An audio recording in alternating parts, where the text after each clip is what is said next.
Hi, everyone. Welcome back to Bufnagle the podcast, where we explore entertaining and enlightening discussions of the adventure of life and all things good. From science and technology to history and philosophy to leadership and success. We hope to give you a better understanding of the world and skills for everyone to pursue their own adventure.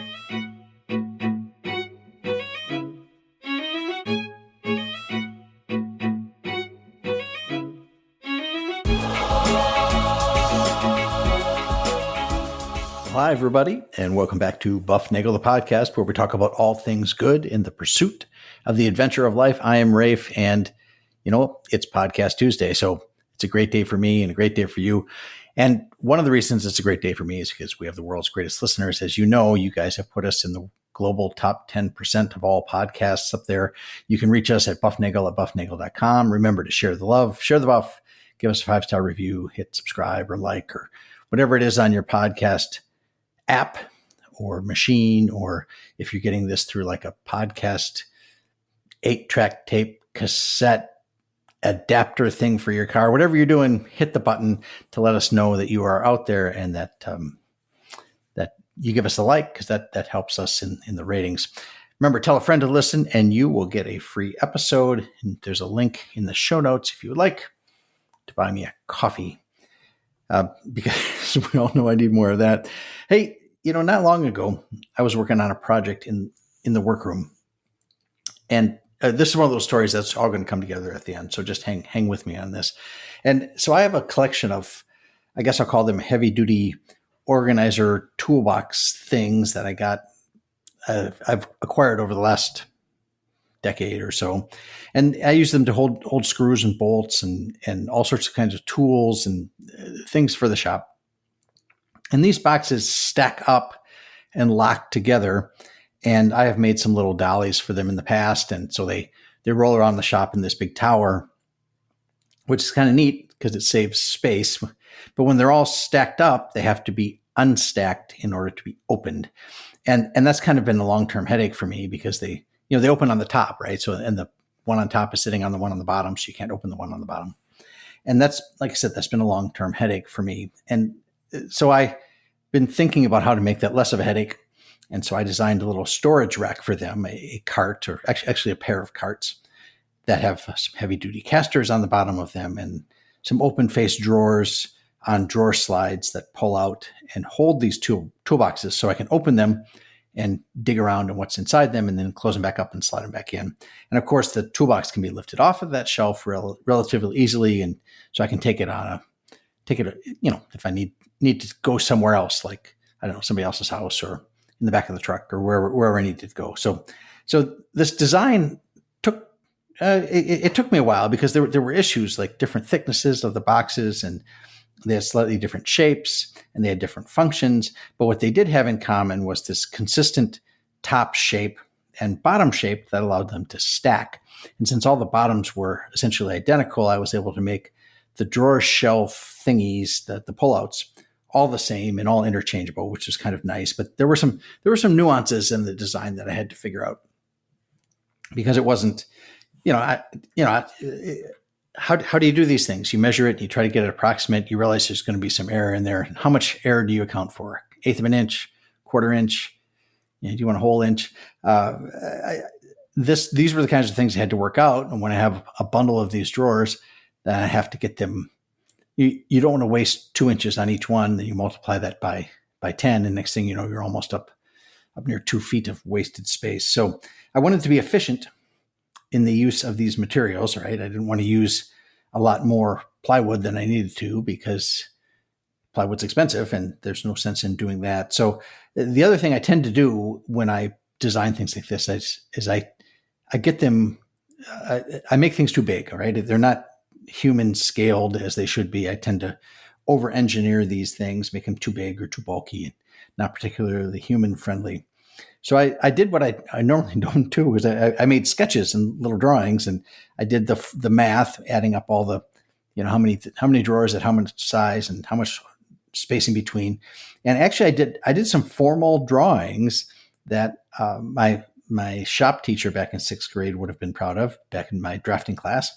And I was able to go to the YouTube machine and use it to teach me how to do a 3D drawing with double vanishing point perspective for these drawers, which was, uh, I never did that before, and it was kind of fun. I had done single vanishing point, but never double when two faces are vanishing and on different edges. There's all sorts of stuff out there, folks. If you want to go learn something, there's a way to go do it, and I'm not sure you need to take an online class. There's so many people doing so many things out there. It's a wonderful place. So I made these drawings, and actually I used one of those drawings, one of the completed ones, for my application for summer school last summer, and it was good enough to, let's say this, it wasn't bad enough to get me denied entrance to summer school like I did the summer school I did last year. So now part of this design was the drawer slides, and so I needed the exact drawer slides that I would get. So I went online like you do, and you search for heavy duty drawer slides, and there's a million different options out there. And so I found the ones that I would need. They have to be a certain depth because these were relatively big toolboxes, but they have to be strong enough to hold these things, and you don't want them to bend and tip over and that sort of thing. So these were core components. I needed them before I could make the drawers. And so I ordered 10 pairs of these things. So, because I figured that would be enough, because I figured I have about 10 drawers across these two different cabinets that I have that was going to be making.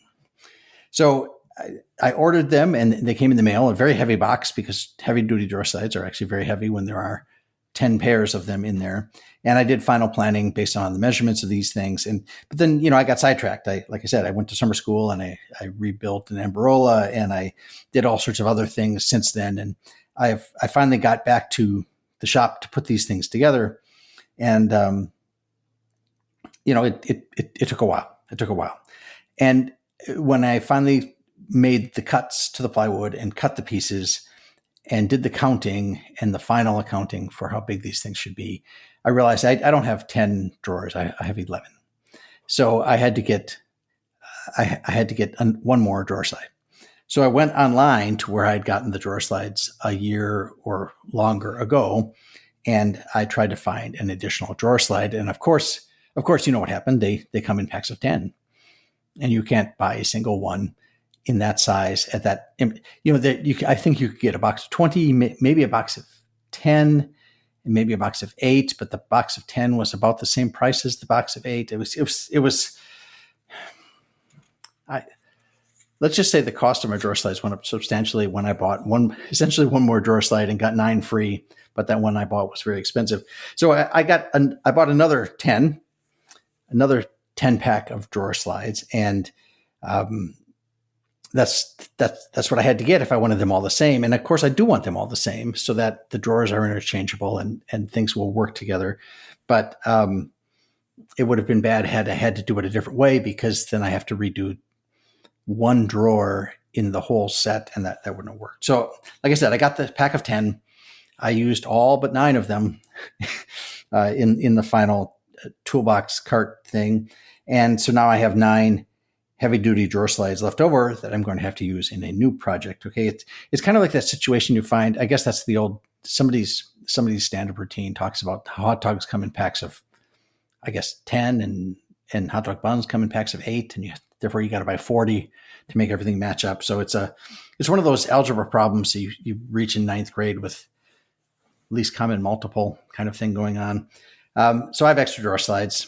I have 9 of them left over. And that reminded me of a similar frustration I had when I was a little kid. And that whenever I think of the leftover kinds of things, I think of what happened to me when I was a young kid, probably 8, 9, 10 years old, something like that. We did a lot of dinosaur stuff when I was a kid. I had found in the Rossman Elementary School library some books by Roy Chapman Andrews. And those of you who know who he is, you perked up when you heard his name, but he was one of the early archaeologists, and he was kind of an Indiana Jones kind of guy. He went out, he was actually looking for fossils of ancient humans. He subscribed to the Out of Asia school of anthropology, maybe, or human ancestry, or whatever that field is. He was of the belief that evolution of man comes out of Asia, which is different than the current model. I think the current model says man comes out of Africa, but it turns out he's credited with discovering dinosaur eggs in the Gobi Desert in 1923, which that's kind of interesting because he found them, just kind of lying there on the ground. It's sitting there for hundreds of millions of years, or at least dozens of millions of years. So he found dinosaur eggs and was able to demonstrate that they were dinosaur eggs, I guess. But there was some French priest in the 1850s who actually had found dinosaur eggs, but he thought they were ancient bird eggs. So I guess there's a way to tell them apart. Maybe that will be an episode for a later day. Anyway, when I was a kid, we had dinosaur plastic models, as I'm sure a lot of people did. But we had this, there was a series of plastic models by the Aurora Model Company out of somewhere in New York. And this was called, I know this because I just looked this up on the internet. I found these things on the internet. Aurora Prehistoric Scenes model kits, circa 1971, maybe 71 through 75 or 76. And there was a whole lot of models that came. Now these are all snapped together, so they're not Lego-esque like they were a part of a system, but the individual dinosaurs would snap together. So and there were they would come with multiple different legs, so you could pose them in different places, or whether there's this one I could talk. I'm going to be talking about a giant bird that could stand on one leg or two legs, depending on which ones you used, and the wings open or wings closed, that kind of thing. But they snapped together, okay? And there was a little stand, and the little stands would fit together to make a big scene, to make a diorama kind of thing. And they were all like I think they said 1/13 scale, but I can't imagine that these things were 1/13 scale. They had to have been there were different size scales because they just had to be. They just had to be. But there were all sorts of models. There was a cave bear and an Allosaurus, Cro-Magnon man and Cro-Magnon woman, a thing called a flying reptile, the armored dinosaur, a jungle swamp tar pit, a woolly mammoth, and all sorts of things like that. And one of the ones that I got at some point in my childhood, early 70s, was a bird creature. I think it was called Giant Bird.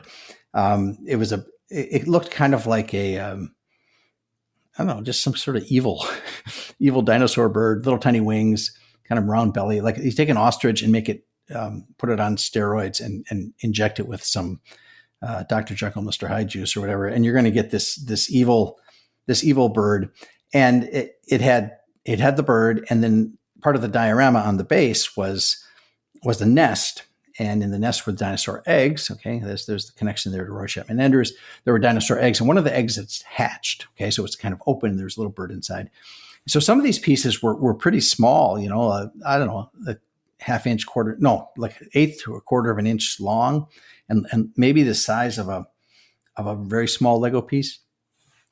And being 6 or 7 years old that I was at the time, I lost the smallest piece. All right. I lost the smallest piece from the giant bird. Either that or it wasn't in the box, but I'm betting I lost it. And so regardless, the model was incomplete. And it drove me insane. Even back then, I had this desire for completeness in these sorts of things. So I looked everywhere and I could not find that final piece to this giant bird model that I had. And what are you going to do when you're 8 years old? You look on the box and you find the address for the Aurora Model Company in wherever it was, Hempstead, New York, or something like that. And I pulled out a sheet of paper and a pencil, and I scrawled, "Dear Aurora Model Company," something like, "I purchased your dinosaur bird model, and I'm missing a piece because I lost it. It is part number, I don't know, 22 or 74, whatever the number was on the list of parts." And then I did what you always did, is you have to pay for this somehow. And I could have gotten my mom to write a check, but it was just easier for me to tape a quarter to the piece of paper and mail that in. Thank you very much. Sign my name. 316 Highland Avenue, Hartford, Wisconsin, 53027. And I put a stamp on that and I dropped it into the mailbox. And, and then what do? You wait, right? And you wait and you wait and you wait. And I remember very vividly the day that I got a little box from New York, and the Aurora Model Company. And I was like, this is the little piece that I got. And it was actually, it was a small box, but it wasn't really small. This piece, like I said, was the size of a very small Lego part. And that could easily fit in a box smaller than one uses for an engagement ring, for example. Okay. This box I got was a little bit bigger than that. It was maybe, I don't know, 4 inches cubed, not 4 cubic inches, but 4 inches cubed. So this was a fairly large box for such a small piece. And I thought, well, maybe they only have that kind of box. And I figured there'd be one little piece inside this. Here's piece 22. Thank you very much. But I opened that up, and yes, inside there was the missing piece. My life was perfect now because my giant bird was complete. But they had sent me that piece because they had sent me another set of the giant bird. They sent me the complete thing. They sent me MISB, what did they say? Mint in sealed box. They sent me another copy of this thing for $25, which turned out to be a great deal. It was everything I wanted. So I had the extra piece now, but now I had what I had leftovers, right? Just like I bought the extra drawer slide, and now I have 9 leftover drawer slides. I had an entire set left over, with the exception of one little piece for the wing. And I could not conceive in my head how I would make this complete. You couldn't buy individual parts. I sent them $25, and they sent me the whole thing. It was probably worth about, I don't know, somewhere between $3 and $10. I'm sure is what that costs on the shelf. And I was very pleased that I got the thing that I got, but I was also very frustrated because now I was back in the same position I was before, but now I have 2. So anyway, this was all wonderful and frustrating as a child. And I think I didn't write them back and say thank you. I had already said thank you in the letter. I sent them $25. So I figured we were even. If they want to send me home one, they're going to send me home one. The mail was, as a kid, a wonderfully glorious thing. It was, and typically the only time you did mail is when you were ordering something from somebody far away. You'd fill out a form from a magazine or a comic book. You'd send in a check if you could get mom to do it, or you'd send in a couple dollars or tape some pennies to the inside of the letter. And a couple of weeks later, you would get stuff in the mail, whether you were sending away for, I don't know, whatever you'd send away for, model rocketry kits or transistors for your little radio you were building, or you could order all sorts of model train stuff. I used to order things, and you'd get these boxes in the mail. It was wonderful. We get boxes all the time now from Amazon and all those other delivery places. But back then it was a different scheme. It just felt, what do they say? Brown paper packages wrapped up with string. Isn't that one of the lines of my favorite things? So the mail was something that I enjoyed quite a bit. There was this grand allure in waiting and checking the mailbox every day. But overall, it was a great thing. And just mail in general, I thought was phenomenal as a kid.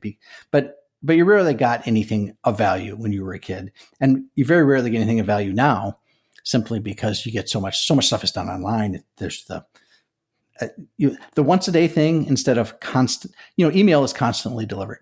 Text messages are even delivered faster. They have a higher resolution in delivery times.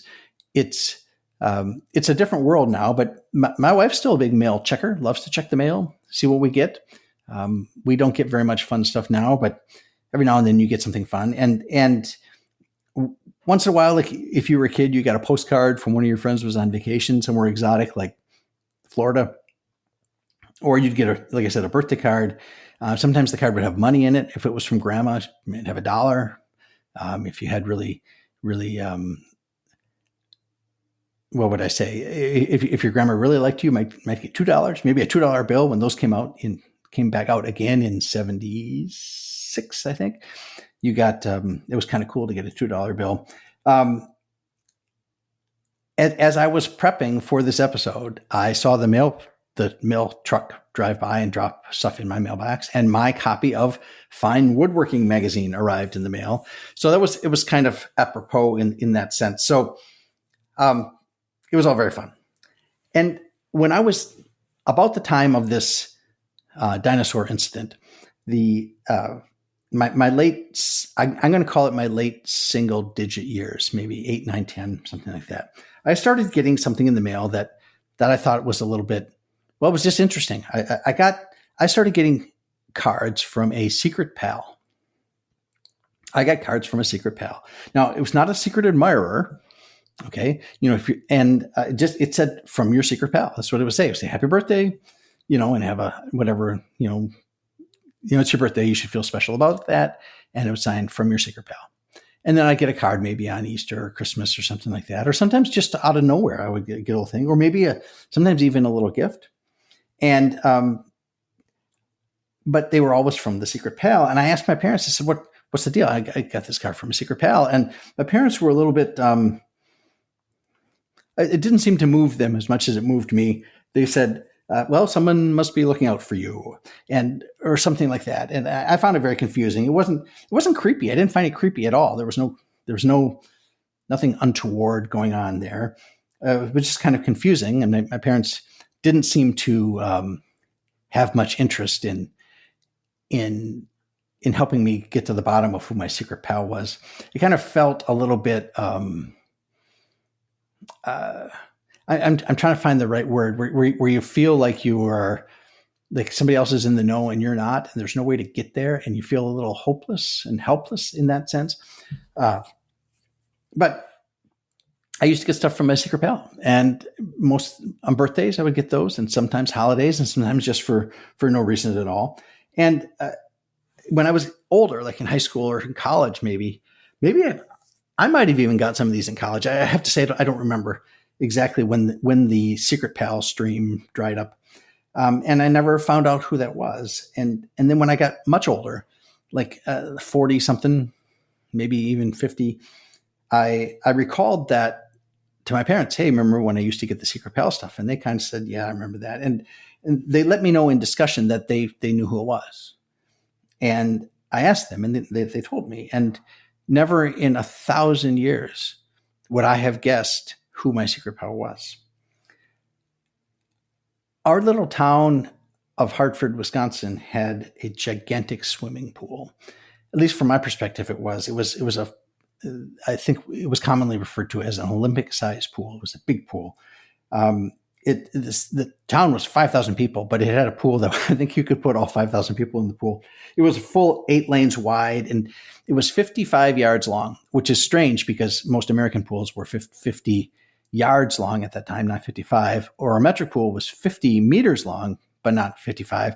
I think maybe they wanted to go with metric length, but with imperial units, so they settled on 55, which would be about right, but not right for either of them. But it held tons of kids in the summer, and it went from 2.5 feet deep at one end to 11 feet deep at the other end. It was divided into little zones based upon depth and swimming ability. If you were a little kid who couldn't swim, you could just go on the shallow end. It was like 2.5 feet up to maybe 4 feet deep, something like that. And then maybe from 4 feet to 6 or 8 feet was for the bigger kids.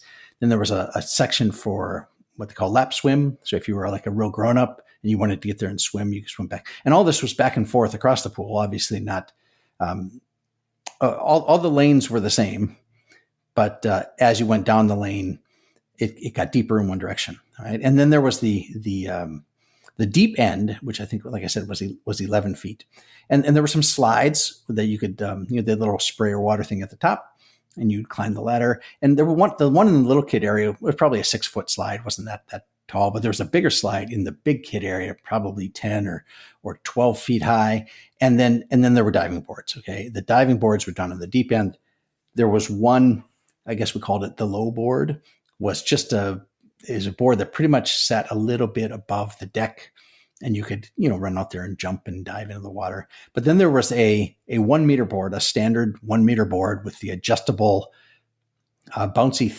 It's the bouncitizing lever, I guess. Is you roll this thing, and it changes the fulcrum for the board, so you can make it not very bouncy by sliding it out toward the end, and make it really bouncy by sliding it toward the fixed end of the board. And then there was a high dive, which was a full 3 meters. This was full on top level kid social standing was the high dive. And it was really scary up there. I remember the first time I went up there, I was just horrified. You climb up this ladder and it's a full story of a house. And there are railings on both sides of this thing so you don't fall off. And then when you get over the water, the last, 2 meters or so you're out away from the railing and it's just you and the water, God's blue sky, and then the water down below. And it was really spooky up there. And even just to jump off was scary, but people would do these big swan dives off there. Some people would do cannonballs. It was, and some people would jump.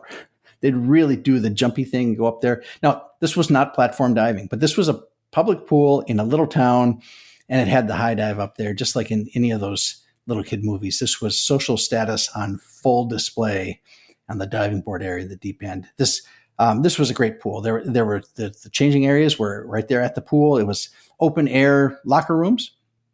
Men were on the west side, women were on the east side, and there was like a 10-foot concrete wall around the outside. There were showers and stuff in there, and just benches. And you just change.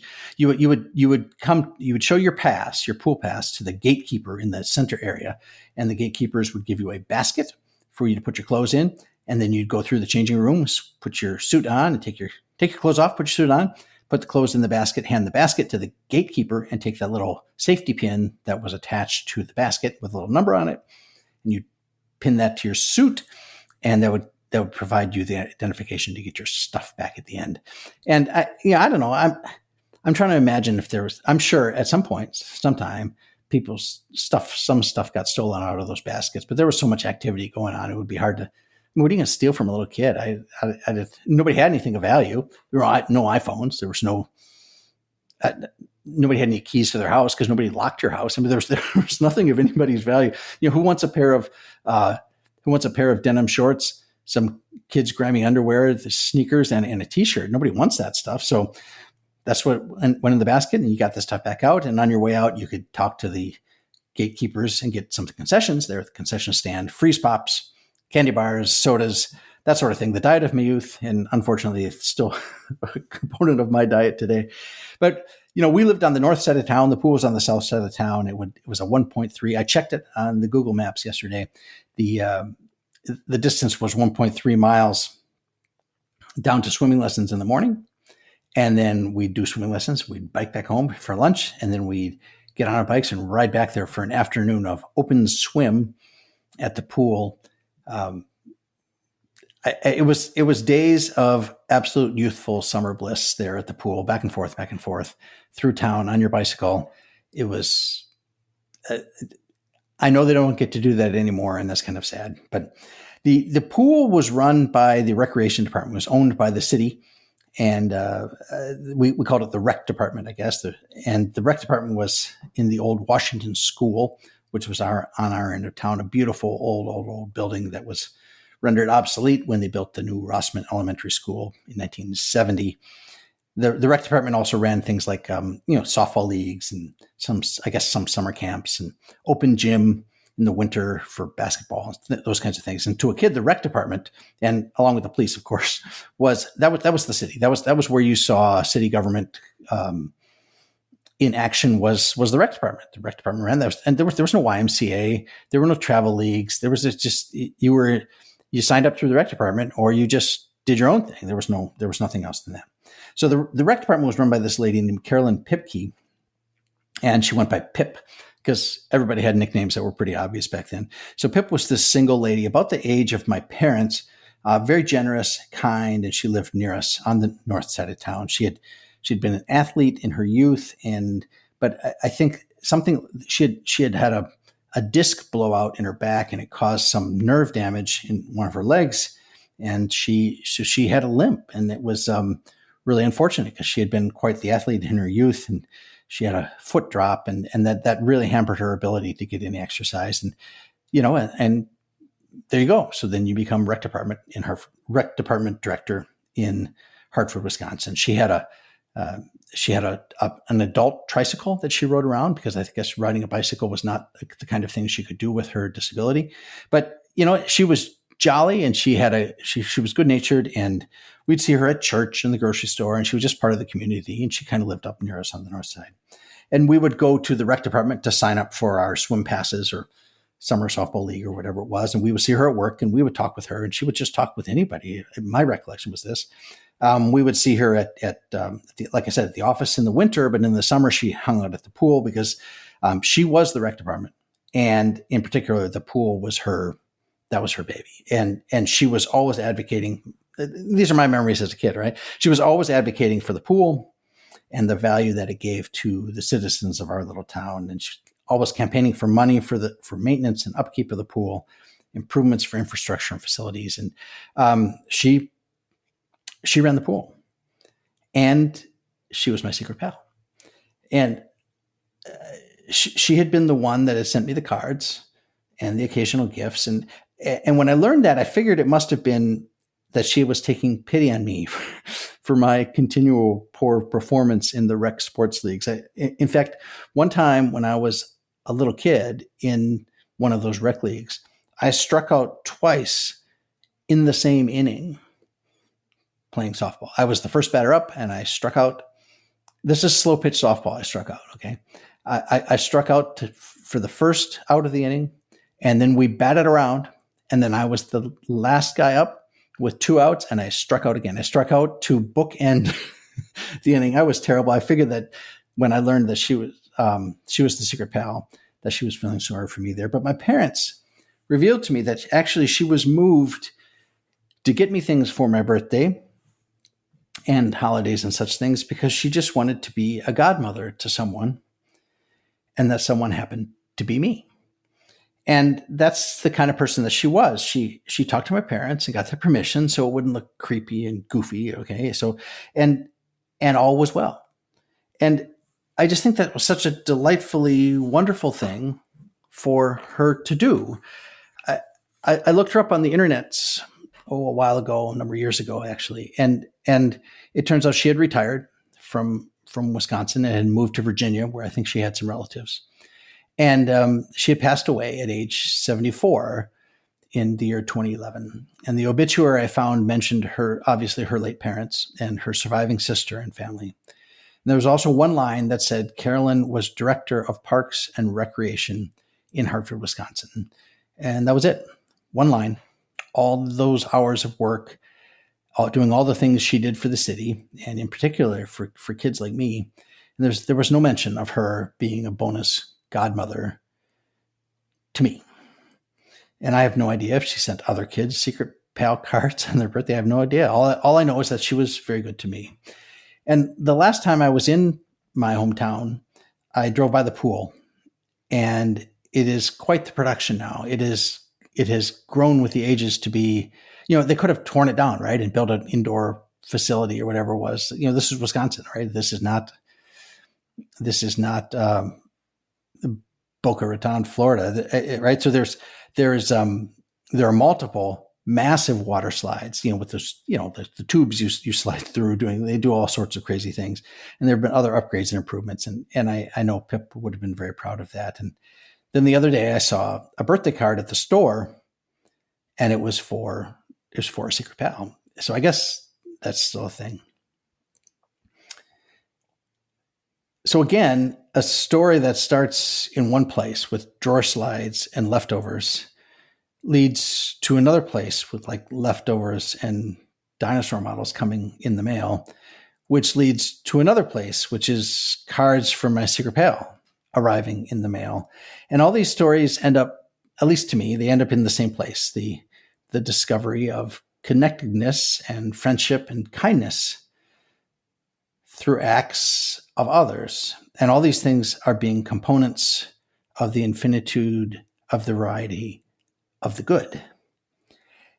And I think of all the people that sit behind all these things that I talked about, the people who made the drawer slides, and those who mail them out, and those who get them delivered, the designer of the plastic dinosaur models, giant bird, and those people who made the molds for the injection molded plastic, the person who got my letter at the Aurora Plastic Model Company and got the quarter that I taped to the letter and sent me a whole new set. And those people who kept the city of Hartford's recreation department running under Pip's direction, the lifeguards and the pool cleaners and the umpires and the all those people that worked, the camp counselors who did all those things under Pip's direction, and those who deliver my mail, the mailman here, I've gotten to know, a very, very nice young man.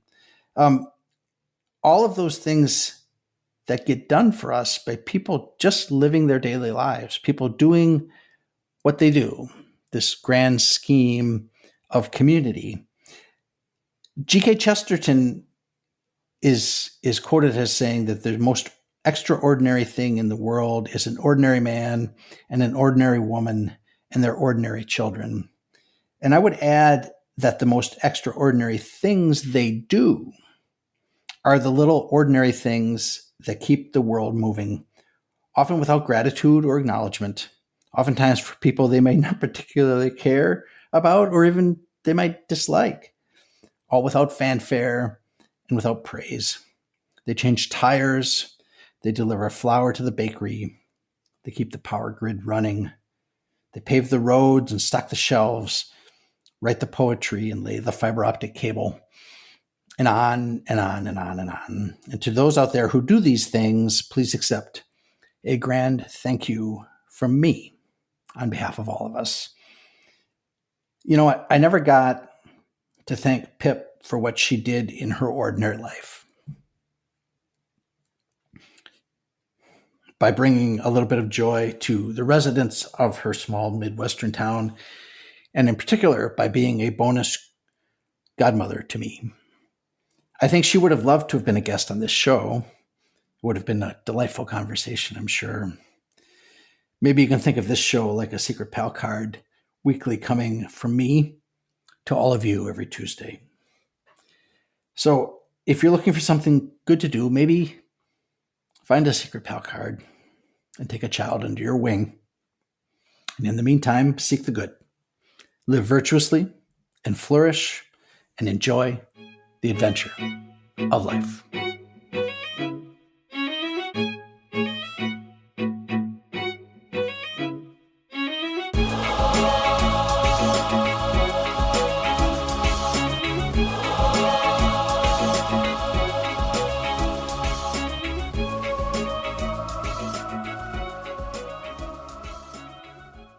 It's going to be a great day.